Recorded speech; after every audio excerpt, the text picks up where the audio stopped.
All right, let's jump right in. Today we're going to unpack a single, really powerful chapter from the book of Isaiah.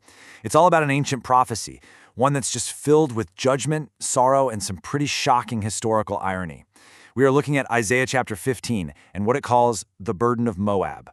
So the chapter just kicks off with absolute devastation. Verse 1 doesn't ease you in at all. There's no buildup, just bam, the immediate catastrophic aftermath. Two of Moab's most important cities, Ar and Kir, are just gone. And the text really hammers this point home. It happened in the night. Suddenly, totally without warning, and with complete and utter finality. So to really get what's going on here, we kind of need to zoom out for a second. Who were the Moabites, and when did all this go down? Because with a prophecy like this, context is absolutely everything. What's pretty amazing here is the timing. Isaiah delivers this prophecy right around 715 BC, and the text itself gives a deadline. It says this is all going to happen within 3 years. So you see, this isn't some vague, someday in the future kind of prediction. No, it's a specific time-bound judgment. The clock is ticking. And listen, this wasn't some small local skirmish. The ones carrying out this destruction were the superpowers of the ancient world. The whole thing was started by the Assyrians and then later finished off by the Babylonians. They literally wiped Moab, one of Israel's oldest and most stubborn rivals, right off the map. After that initial shock of the invasion, the prophecy kind of zooms in and it gets personal. It paints this incredibly vivid picture of the human cost, of an entire nation just consumed by grief. That's what we see in verses 2 through 4. The mourning that's described here, it's just all-encompassing, and it's very public. You've got people weeping in their holy places, howling in the streets, wearing sackcloth. But there are these two details that really jump out: bald heads and cut-off beards. Yeah, this was way more than just changing your look. In the ancient Near East, a man's beard was his honor, his dignity. To have it cut off, or to cut it off yourself, was the ultimate public sign of shame, deep sorrow, and total humiliation. It was a huge deal. And this detail right here, it just shows you the complete and total collapse of morale. The panic is so thick, so overwhelming, that even the trained soldiers, the armed warriors, have lost all hope. They're not fighting back. They're right there with everyone else, wailing in the streets. The whole society has just broken. Okay, so from this scene of total despair, the perspective of the prophecy shifts. Now we're following the survivors as they flee for their lives. And this is where the tone takes a truly remarkable turn. All of a sudden, right here in verse 5, the voice changes. And it's the Lord speaking. But he's not gloating, he's not celebrating. He says, "My heart shall cry out for Moab." Think about that. This is a moment of pure divine empathy.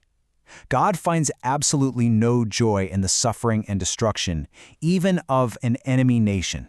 And this kind of divine sorrow isn't a one-off. There's a really powerful parallel here with the prophet Nephi, who felt that same kind of deep anguish over the future destruction of his own people.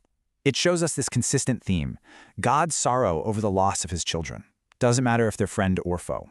So as the Moabite refugees are running, they're heading toward a city named Zoar. And if that name rings a bell, well, it should.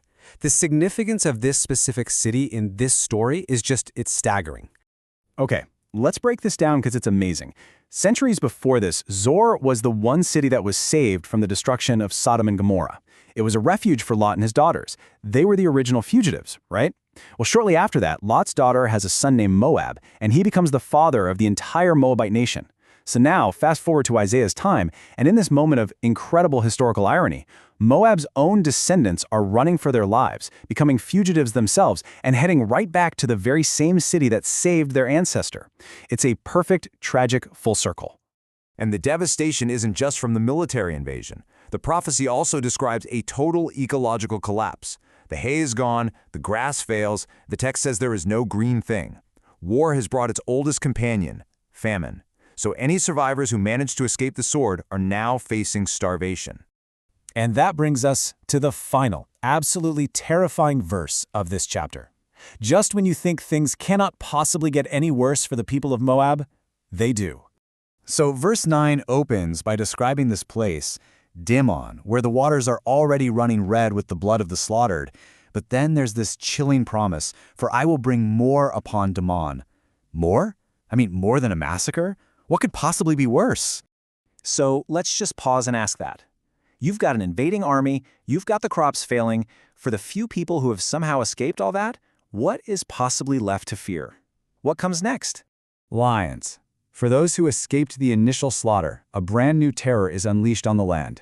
Wild animals are sent to hunt down the last remnant of Moab. Now here's the thing. This isn't just random chaos. This final judgment actually fits a known pattern in the Bible. The prophet Ezekiel talks about God's 4 sword judgments. You have the sword, famine, wild beasts, and pestilence. And as you can see, Moab gets hit with at least 3 of those explicitly. This is a structured, escalating judgment. And this wasn't a one-time thing either. This whole scenario echoes a similar judgment that fell on Samaria.